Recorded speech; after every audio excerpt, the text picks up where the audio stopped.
हर एक मेरी तो फर्स्ट टाइम है, पहली टाइम है। मैं तो गुरु ले आए थे, आवांगे जरूर। ਅਸੀਂ कौन आने वाले हैं भी कदे ਪੁੱਛਦੇ ਹੋ ਕੋਈ ਉੱਪਰੋਂ ਥੱਲੇ ਆਂਦਾ ਯਾਤਰਾ ਕਰਕੇ ਪੁੱਛਦੇ ਹੋ ਕਿੰਨਾ ਰਹਿ ਗਿਆ ਬਈ? ਨਹੀਂ ਪੁੱਛਣ ਨਾਲ ਫਿਰ ਉਹ ਬੰਦੇ ਦਾ ਮੋਰਲ ਡਾਊਨ ਹੋ ਜਾਂਦਾ ਹੈ। ਉਹ ਜਿਹੜਾ ਉੱਪਰ ਵਾਲਾ ਆਂਦਾ ਉਹ ਕਹਿੰਦਾ ਜੀ ਨਹੀਂ ਜੀ ਉਹ ਬਹੁਤ ਦੂਰ ਹੈ, ਬਹੁਤ ਦੂਰ ਹੈ। ਫਿਰ ਉਹ ਜਿਹੜਾ ਵਿਚਾਰਾ ਚੜ੍ਹਨ ਵਾਲਾ ਉਹਦਾ ਉਹ ਦਿਲ ਟੁੱਟ ਜਾਂਦਾ ਹੈ। इतनी लगा कि गलती करती आके? ना ना नहीं लगा ना? अगर मौका लगू दोबारा आना? दोबारा आओगे? हाँ जी जरूर। 9 साल तो वीर आया, दोबारा आऊगा? हाँ जी आऊगा? हाँ जी। मन में नहीं आया रास्ते में घोड़ा ले लूं? वो सेवा घोड़े को नहीं देनी है, वो सारी श्रद्धा अपनी है। क्या कहना चाहोगे? स्वर्ग में आए। पहली बार आए हो आप लोग यहाँ पे? क्या उम्र है आपकी? आपकी ये भी सिर्फ 100 मीटर ही रह गया ना? कह दो एक तरफ आएगा और सीधा गुरु के पास। हाँ कह दो 100 मीटर, ये तसल्ली हो जाएगी। 100 मीटर ही रह गया है। श्री हेमकुंड यात्रा का आज चौथा दिन है। गोविंद धाम से लेकर आज श्री श्री हेमकुंड साहिब दरबार साहब तक जाना है। सुबह के 4 बजने वाले हैं। इस बात को आपको समझना होगा कि गुरुद्वारा साहब इस बात को भलीभांति समझते हैं कि संगतें जो यहाँ से निकलेंगी सुबह 3:30-4 बजे, उनके पेट में कुछ होना चाहिए। लंगर सुबह 3 बजे से शुरू हो गया था। चाय 24 घंटे है, लंगर 24 घंटे है। इस पहाड़ों में छोटा सा बसा हुआ गोविंद धाम गुरुद्वारा साहब, हर वक्त जहाँ आपको चाय और लंगर मिलेगा। मैं यकीन से कह सकता हूँ कहीं और ऐसा पर बंदोबस्त नहीं होगा। संगतें यहाँ से निकल चुकी हैं, हाथ में छड़ी और दिल में गुरु का नाम, जुबान पे गुरु का नाम, रसना पे गुरु का नाम। शायद ये भक्तिमय, ये आस्था, ये विचार यही हैं जो इन गुरुद्वारा साहब की संभाल करते हैं और युगों युगांतर तक, आने वाले कई वर्षों तक, जब तक सूरज चांद रहेगा, ये कवायद चलती रहेगी। आइए मैं तस्वीरें आपको आगे दिखाऊंगा ट्रैक की, क्योंकि कहा जाता है कि सबसे कठिन ट्रैक यही है जो 6 किलोमीटर आगे है, जो हमें श्री हेमकुंड साहब तक लेके जाएगा। गुरुद्वारा श्री गोविंद धाम से श्री हेमकुंड साहब तक 6 किलोमीटर का ये बिल्कुल सीधी चढ़ाई है। हम लगभग आधा किलोमीटर आए होंगे और एक नज़ारा आपको दिखाना चाहते हैं। ये वाटरफॉल, ये झरना यहाँ पे गिर रहा है, उसके नीचे पानी गायब हो जाता है। इस ग्लेशियर के नीचे से, इस जमी हुई बर्फ़ के नीचे से ये पानी निकल कर बाकी दरिया में जाता है। ये तस्वीरें हैं जो नज़ारा दिखाया। और दूसरी बात, अगर आप गोविंद धाम से घोड़ा करते हो, पिट्ठू करते हो, थोड़ा बार्गेनिंग कर लेना, क्योंकि पहले आपको बहुत हाई रेट बताए जाएंगे। थोड़ा आप उसमें बार्गेनिंग करोगे तो रीज़नेबल रेट। मुझे घोड़ा मिला है 1600 में, गोविंद धाम से लेकर श्री हेमकुंड साहिब तक, शायद उससे पहले उतार देते हैं। और पिट्ठू मिला है मुझे लगभग 1700 में। और आन जान करना हो तो 2500। ये वाजिब रेट है, ये रेट वाजिब है। आप इससे ज़्यादा बार्गेन कर सकते हो, वो आप पे ऊपर है। बाकी ये तस्वीरें जो मैं आगे आपको दिखाता रहूँगा। एक ग्रुप है जो लुधियाना से श्री हेमकुंड साहब यात्रा के लिए आ रहा है। क्या नाम है भाजी आपका? जसवंत सिंह। कहाँ से आए हैं? लुधियाना से। पहली बार, दूसरी बार? दूसरी बार। दूसरी बार। स्टिक चढ़ाई है, मुश्किल होगी? हम तो चढ़ जाते हैं आसानी से। घोड़ा वगैरह नहीं किया? नहीं घोड़ा नहीं करते। आप दोस्त लोग, परिवार नहीं आया? नहीं दोस्त ही शादी की आपने? हाँ जी। बीवी को क्यों नहीं लाया? बीवी को चलने में दिक्कत होती है, बच्चे छोटे हैं। अच्छा अच्छा अच्छा। अंदर बाजी आपके क्या व्यूज है? ਬਹੁਤ ਵਧੀਆ ਜੀ ਲੱਗਦਾ ਜੀ ਜਦੋਂ ਅਸੀਂ ਉਹਨੇ ਦੂਜੀ ਵਾਰ ਆ ਰਹੇ ਹਾਂ ਜੀ। ਕੋਈ ਮੁਸ਼ਕਲ ਨਹੀਂ ਆ ਰਹੀ, ਬਾਬੇ ਦੀ ਕਿਰਪਾ ਨਾਲ ਜਾਂਦੇ ਹਾਂ ਜੀ, ਨਾਮ ਜਪਦੇ ਜੀ। तीसरी बार भी आना है? ਹਾਂ ਆਉਣਾ ਜ਼ਰੂਰ ਆਉਣਾ ਜੀ, ਬਾਬਾ ਕਿਰਪਾ ਰੱਖੇ ਜੀ। ਹਾਂਜੀ क्या क्या बाजी? वो तो डेली भाजी, एक साल कंटिन्यू, एक साल आया करेंगे अब। हर एक साल मेरी तो आएंगे। फर्स्ट टाइम है, पहली टाइम है। मैं तो गुरु ले आए थे, आवांगे जरूर। ਅਸੀਂ ਕੌਣ ਆਉਣ ਵਾਲੇ हैं? बिल्कुल भाजी। ਭਾਜੀ ਕੀ ਕਹੋਗੇ? ਹਾਂਜੀ ਭਾਜੀ ਬਹੁਤ ਆਨੰਦ ਆ ਰਿਹਾ ਜੀ। ਗੁਰੂ ਮਹਾਰਾਜ ਦੇ ਚਰਨਾਂ 'ਚ ਚੱਲੇ ਆ ਜੀ, ਆਨੰਦ ਮਾਣ ਰਹੇ ਆ ਜੀ। ਉਹਨੇ ਬੁਲਾਇਆ ਹੈ, ਅਸੀਂ ਚੱਲਦੇ ਜਾ ਰਹੇ ਹਾਂ, ਪੈਦਲ ਯਾਤਰਾ ਜਾ ਰਹੇ ਹਾਂ ਜੀ। ਬਹੁਤ ਆਨੰਦ ਆ ਰਿਹਾ ਜੀ। शुक्रिया शुक्रिया। ये चलते हैं, ऐसे बहुत सारे ग्रुप्स आपको रास्ते में और भी मिलेंगे। एक नैरो एस्केप था, एक बहुत बड़ा घूम के आना था। हमने कोशिश की कि ये शॉर्टकट हम ले लेते हैं, यहाँ बहुत स्लिपरी है लेकिन डेंजरस है, यहाँ नहीं आना चाहिए। लेकिन जब आपको थकावट चरम की होती है तो आप ये सब नहीं सोचते हो, इसलिए हमने ये शॉर्टकट ले लिया। कम से कम हमारा 200 मीटर बच गया होगा राउंड। और मुश्किल है ये, यहाँ पाँव स्लिप हो गया तो उसका मतलब कि आपको चोट लग सकती है, इसलिए हमने 200 मीटर बचा लिए। और ऐसे एस्केप के लिए जब आप हेमकुंड साहब जा रहे हो, श्री हेमकुंड साहब जा रहे हो, तो आपको ऐसे एस्केप यहाँ मिलेंगे, आप उसको छोड़ नहीं सकते, क्योंकि आपको थकावट चरम की होती है।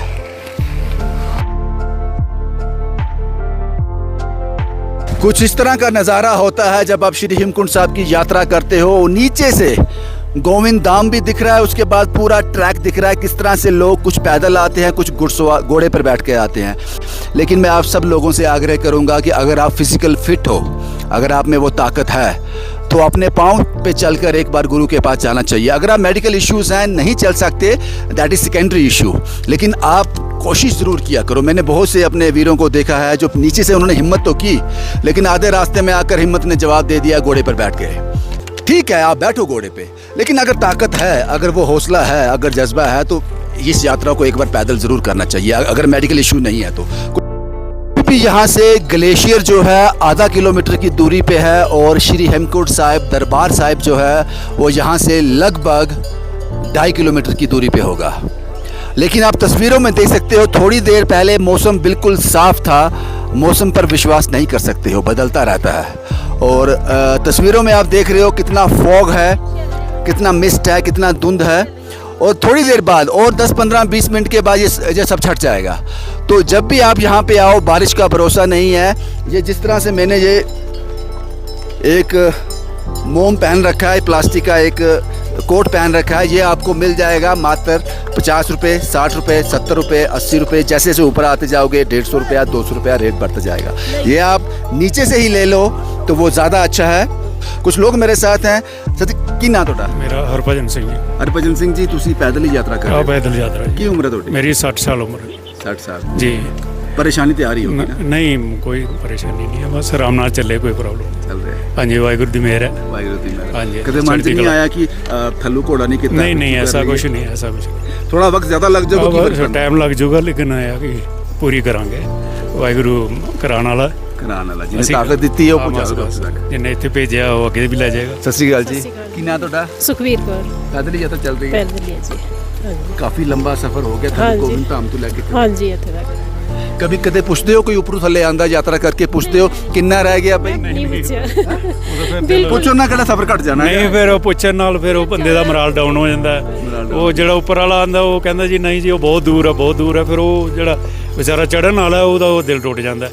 ਉਹਨੂੰ ਸਗੋਂ ਮੈਂ ਤਾਂ ਕਹਿੰਦਾ ਕਿ ਉਹਨਾਂ ਨੂੰ ਹਿੰਮਤ ਦੇਣੀ ਚਾਹੀਦੀ, ਬਸ ਥੋੜਾ ਰਹਿ ਗਿਆ ਜੀ, ਚਲੋ ਅੱਗੇ ਆ। और अभी हमें ग्लेशियर तक पहुंचने के लिए आधा किलोमीटर और चलना पड़ेगा। सारी तस्वीरें मैंने आपके साथ साझा कर दी और आगे जाकर ग्लेशियर में क्या कुछ था वो भी मैं आपके साथ साझा करूंगा। ग्लेशियर तक पहुंच गए। यहाँ से श्री हेमकुंड साहब दरबार साहब 2 किलोमीटर की दूरी पे है और घोड़े जहाँ से आगे नहीं जाते हैं। यहाँ से आगे आपको पैदल या फिर पिट्ठू लेकर आप जा सकते हो। और सबसे बड़ी बात कि आपको जो ठंड का एहसास है वो यहाँ आकर होगा। जैसा कि मैंने आपको पहले कहा कि मौसम पर ज़्यादा यकीन नहीं किया जा सकता। अब यहाँ से मात्र 2 किलोमीटर की दूरी पर हमें वो सुंदर दर्शन हो जाएंगे, जिसके लिए इतना लंबा सफ़र हम लोगों ने तय किया। इसीलिए कहा जाता है, मैं यूट्यूब पे देखता हूँ, यूट्यूबर जो व्लॉगर जो कहते हैं बहुत मुश्किल है, बहुत मेहनत करनी पड़ेगी, कठिन यात्रा है। नहीं है, नहीं है। आपके मन में हौसला होना चाहिए, गुरु के दर्शन करने की एक दीद होनी चाहिए, तो आप आराम से पहुंच जाओगे। ये लंबी जो लाइनें आप देख रहे हो, ये वो लोग हैं जिन्होंने कुछ फैसला किया, जिन्होंने कहा कि ये कठिनाई हमें रोक नहीं पाएगी, इसलिए ये यहाँ तक पहुंचे हैं। और इनमें से मैक्सिमम लोग ऐसे हैं जो बिना घोड़ों के यहाँ तक पहुंचे हैं, बिना घोड़ों के। आपको इस बात से अंदाजा लगाना होगा कि ये जो आप YouTube पे देखते हो कितनी मुश्किल यात्रा है। इन छोटे छोटे बच्चों को देखो, ये नीचे से गोविंद धाम से लेकर हेमकुंड साहब तक पैदल जा रहे हैं। अगर ये जा सकते हैं तो आप क्या समझते हो? की ना तेरा? गुरदत्त सिंह। गुरदत्त सिंह कितों आया भाजी? मंडौर तो। पहली बार आए? हाँ जी। पहली बार आए? हाँ जी। थके? हाँ जी। थके नहीं। नहीं थके? जाना दर्शन कर? हाँ जी। बस 1 किलोमीटर रह गया हो रहा है? हाँ जी। थके तो नहीं? नहीं। की नाम तेरा बीबा? ਜਸਕੀਰਤ कौर। जसकीरत कौर। पढ़ते हो? हाँ जी। पहली बार आए? हाँ जी फर्स्ट परिवार कितने है? ਉਹ ਬਹੁਤ ਨੀਚੇ ਹੈ ਜੇ। जल्दी आ गए? हाँ जी। की उम्र है? 12 साल। की उम्र है? 9 साल। याद रखियो, 9 साल 12 साल। की ना तोड़ा? ਹਰਲੀਨ ਕੌਰ। हरलीन दी कितनी उम्र है? 16 साल। 16 साल। 9 साल 12 साल 16 साल। समझ सकते हो? अगर ये बच्चे एक मैसेज दे रहे हैं, मतलब कि ये तो नहीं लगा कि गलती करती है आके? ना ना नहीं लगा ना? अगर मौका लगू दोबारा आना, दोबारा आओगे? हाँ जी जरूर 9 साल तो वीर आया, दोबारा आऊगा? हाँ जी ਆਊਗਾ हाँ जी ਸ਼੍ਰੀ ਹੇਮਕੁੰਟ ਸਾਹਿਬ ਦੀ ਯਾਤਰਾ ਦੇ ਉਸ ਪੜਾਅ ਤੇ ਅਸੀਂ ਪੁੱਜ ਗਏ ਹਾਂ ਜਿੱਥੋਂ ਦੋ ਰਸਤੇ ਜਾਂਦੇ ਨੇ। ਇੱਕ ਰਸਤਾ ਸੀੜੀਆਂ ਤਰਫੋਂ ਜਾਂਦਾ ਹੈ ਜਿੱਥੇ ਕਿਹਾ ਜਾਂਦਾ ਹੈ ਕਿ 1000 ਤੋਂ 1100 ਸੀੜੀ ਹੈਗੀ ਹੈ, ਔਰ ਦੂਸਰਾ ਰਸਤਾ ਹੈ ਪਲੇਨ ਮਾਰਗ ਜਾਂਦਾ ਹੈ ਉੱਪਰ ਤੱਕ। ਹੁਣ ਫੈਸਲਾ ਤੁਹਾਡਾ ਹੋਏਗਾ ਤੁਸੀਂ ਕੀ ਰਸਤਾ ਲੈਂਦੇ ਹੋ। ਅਗਰ ਸਾਡੀ ਰਾਏ ਮੰਨਦੇ ਹੋ, ਅਸੀਂ ਥੱਲੂ ਤੋਂ ਚੱਲ ਕੇ ਆਏ ਹਾਂ, ਪੈਦਲ ਚੱਲ ਕੇ ਆਏ ਹਾਂ। ਅਗਰ ਤੁਸੀਂ ਪਾਲਕੀ ਪਿੱਠੂ ਨਹੀਂ ਲਿਆ, ਪੈਦਲ ਚੱਲਦੇ ਆ ਰਹੇ ਹੋ, ਤੁਹਾਡੀ ਯਾਤਰਾ ਥੱਲੂ ਧਾਮ ਤੋਂ ਸ਼ੁਰੂ ਹੋਈ ਹੈ ਤਾਂ ਮੈਨੂੰ ਲੱਗਦਾ ਤੁਹਾਨੂੰ ਪਲੇਨ ਰਸਤਾ ਲੈਣਾ ਚਾਹੀਦਾ ਹੈ। ਅਗਰ ਤੁਸੀਂ ਘੋੜੇ ਤੇ ਆਏ ਹੋ ਗਲੇਸ਼ੀਅਰ ਤੱਕ, ਪਿੱਠੂ ਤੇ ਆਏ ਹੋ, ਫਿਰ ਤੁਹਾਨੂੰ ਇਹ ਰਸਤਾ ਜੋ ਹੈ ਉਹ ਲੈ ਸਕਦੇ ਹੋ ਕਿਉਂਕਿ ਤੁਸੀਂ ਇੱਥੋਂ ਚੜਾਈ ਸ਼ੁਰੂ ਕੀਤੀ ਹੈ। ਬਾਕੀ ਰਾਏ ਤੁਹਾਡੀ ਹੋਏਗੀ। ਇਨ ਦੋਨਾਂ ਰਸਤਿਆਂ ਦੇ ਵਿੱਚ ਜਿਹੜਾ ਡਿਫਰੈਂਸ ਹੈ, ਜੋ ਅਸੀਂ ਲੋਕਲ ਨਾਲ ਗੱਲ ਕੀਤੀ, ਉਹ ਕਹਿੰਦੇ ਅੱਧੇ ਕਿਲੋਮੀਟਰ ਤੋਂ ਪੌਣੇ ਕਿਲੋਮੀਟਰ ਵਿੱਚ ਹੈ। ਇਹ ਰਸਤਾ 1.5 ਤੋਂ ਪੌਣੇ 2 ਕਿਲੋਮੀਟਰ ਹੋਏਗਾ ਜਿਹੜਾ ਦਰਬਾਰ ਸਾਹਿਬ ਤੱਕ ਜਾਂਦਾ ਹੈ, ਔਰ ਇਹ ਰਸਤਾ ਜਿਹੜਾ ਇਹ ਲਗਭਗ 1 ਕਿਲੋਮੀਟਰ ਸਵਾ ਕਿਲੋमीटर होएगा। फैसला तोड़ा है, तुसी की फैसला करते हो? मेरे भाई साहब हैं, लेकिन मुझे उम्मीद नहीं थी ये चल पाएंगे। मुझे लगा था रास्ते में घोड़ा ले लेंगे, लेकिन उन्होंने बड़ी हिम्मत रखी। और नरेंद्र जी, क्या लगता है आपको कि हर आदमी आ सकता है, सिर्फ हिम्मत करने की जरूरत है? हिम्मत करनी चाहिए, हर आदमी आ सकता है। मन में नहीं आया रास्ते में घोड़ा ले लूं? क्यों? वो सेवा घोड़े को नहीं देनी है, वो सारी श्रद्धा अपनी है। कितने बजे सुबह निकले थे गोविंद? सुबह 4 बजे निकले थे और 9 बजे पहुंच गए। अच्छे दर्शन हो गए? बहुत बढ़िया दर्शन हुए। सब ठीक रहा? थकावट तो नहीं है? ना ऐसा कुछ भी नहीं है। कुछ भी नहीं है, ठीक है। जब महाराज के दर्शन करता है आदमी जाता है, दिल खुश हो जाता है, सारी थकान उतर जाती है। सिर्फ 100 मीटर ही रह गया ना? तो हाँ कह दो। बस एक तरफ आएगा और सीधा गुरु के पास। हाँ कह दो, 100 मीटर, ये तसल्ली हो जाएगी। 100 मीटर ही रह गया है। सबको आना चाहिए, बहुत अच्छा है, ऊपर पहुंच के बहुत अच्छा लगेगा। मौसम पर यकीन नहीं करना चाहिए। ये जरूर साथ लेके आए, फिर मौसम की कोई परवाह नहीं। कोई परवाह। सही बोला उन्होंने, ये साथ लेके आओ। और आपको जो शूज़ पहनने हैं ये मैं दिखा दूँ आपको वो शूज़ पहनने हैं जिसके नीचे ग्रिप अच्छी हो, ताकि ग्लेशियर में या इस कीचड़ में वो स्लिप ना करे। बाकी कोई खतरा नहीं है, बाकी कोई डर नहीं है, बस आप में गुरु के पास जाने का जज्बा होना चाहिए। गुरु की पहली झलक पाकर मन प्रसन्न हो गया। बारिश बहुत ज़्यादा लगी हुई थी।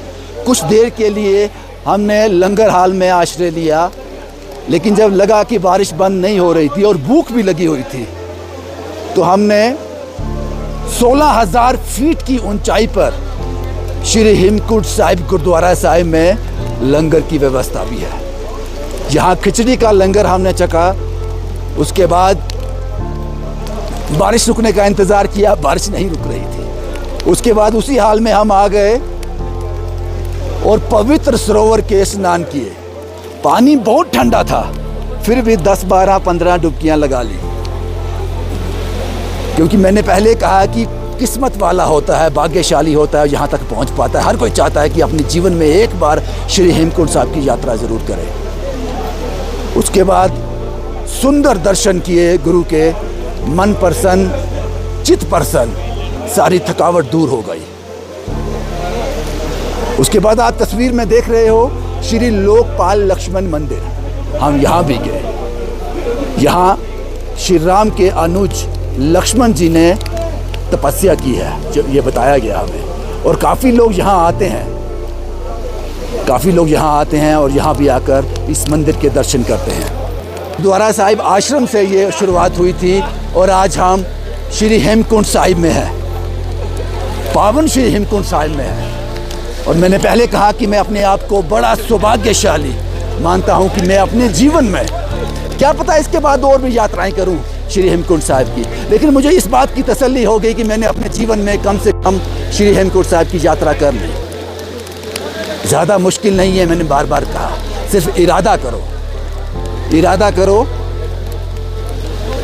शब्दों में बयान नहीं किया जा सकता इस जगह को, इस स्थान को शब्दों में बयान नहीं किया जा सकता। गुरु साहब के पावन जगह 16,000 फीट की ऊंचाई पर श्रद्धालुओं के लिए, यात्रियों के लिए, गुरु की फौज के लिए प्रॉपर इंतज़ाम है, उचित व्यवस्था है। वह यही थी हमारी कोशिश आपके साथ ये सब साझा करने की।